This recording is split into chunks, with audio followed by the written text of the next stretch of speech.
puasa kita, sedang Allah tak punya kekuasaan apapun di dalam hati kita. Berarti yang jadi Allah selama ini siapa? Siapa yang jadi Allah selama ini? Yang ngaku-ngaku jadi Allah selama ini siapa? Yang mensekutukan sifatnya Allah dengan sifatnya manusia kita selama ini siapa? Yang wujud di dalam hati kita selama ini siapa? Allah kah apa hawa nafsu kita? Bila yang wujud di dalam hati kita bukan Allah tapi diri manusia kita, apa bedanya kita dengan orang-orang yang tak bertuhan? Orang-orang yang ateis, apa bedanya kita dengan mereka bila itu yang terjadi di dalam hati kita? Baju-bajunya saja gambarnya taat, baju-bajunya saja lambangnya beragama, baju-bajunya saja lambangnya sudah bertuhan. Akan tetapi baju-baju itu semua hanyalah untuk melindungi kelestarian keateisan hati kita sendiri di dalamnya. Agar tidak dilihat oleh manusia bahwa kita ini ateis, agar manusia tertipu pandangannya kepada kita, agar manusia memandang kebaikan kita saja, agar manusia hanya memandang baju-baju yang kita kenakan saja.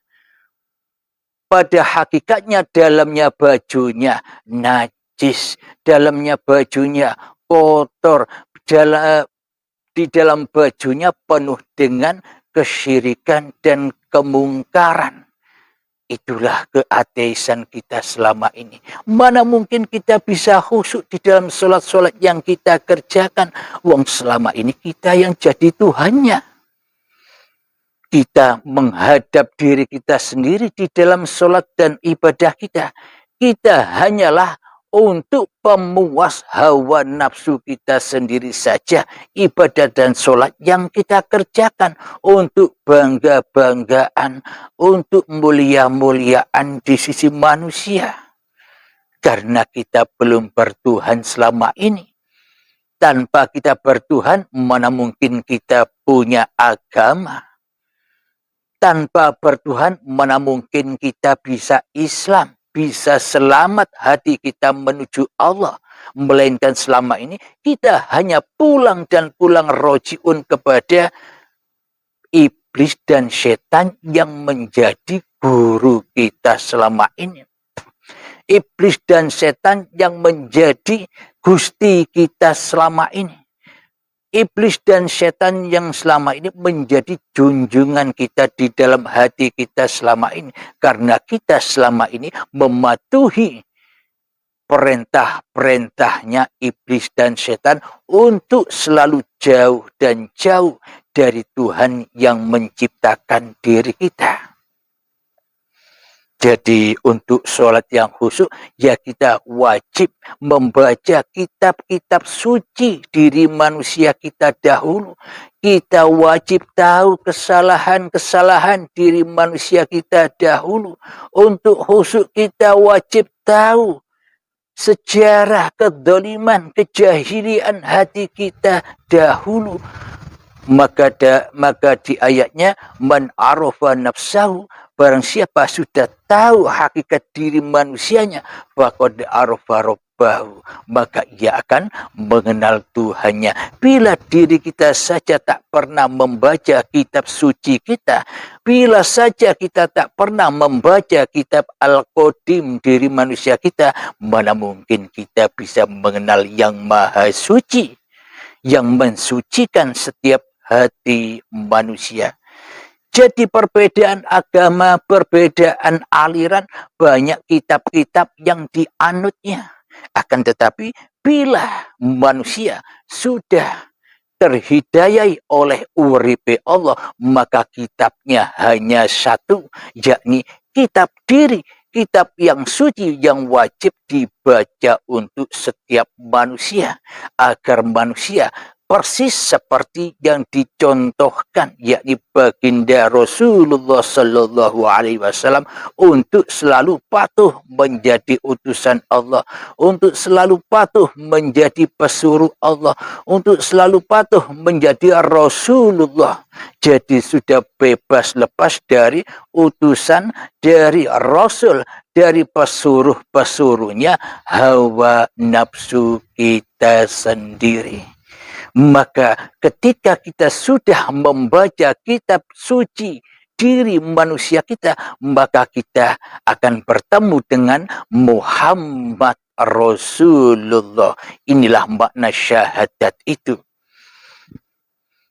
Jadi kalau kita terpancang di dalam bersyahadat menyaksikan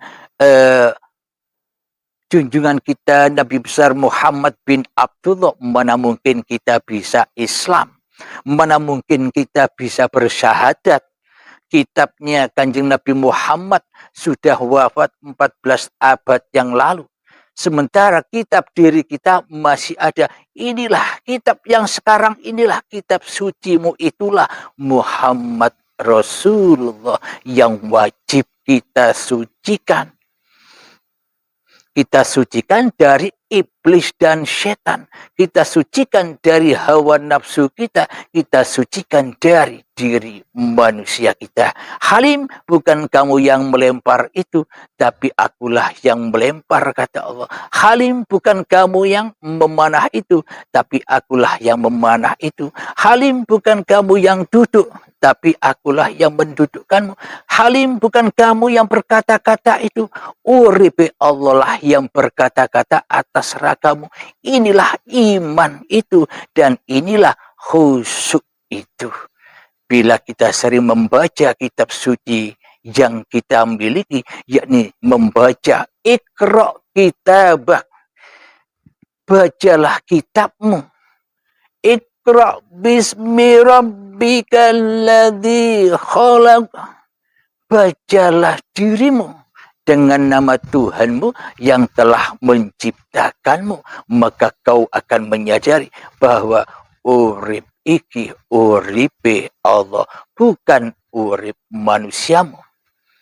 Alhamdulillahirabbil alamin. Semoga yang sedikit ini bisa mudah memahamkan diri kita, termasuk diri kita sendiri, diri saya sendiri, dan diri kita semua yang telah istiqomah menyimak paparan demi paparan di uripe Allah ini. Semoga saya khususnya dan kita semua selalu dan selalu menjadi Rasulullah, selalu dan selalu menjadi utusan Allah, selalu dan selalu menjadi pesuruh Allah, ketimbang menjadi utusan Abdul Halimnya, ketimbang menjadi Rasulnya Abdul Halimnya, ketimbang jadi pesuruhnya Abdul Halimnya. Selama ini ketika kita belum mengenal Tuhan, kita menjadi pesuruh nama diri kita sendiri. Kembalikan nama diri kita sendiri kepada yang berhak, yakni Allah Subhanahu wa Ta'ala. Amin ya Rabbal Alamin. Allahumma salli ala Sayyidina Muhammad wa ashghili zalimin bizalimin.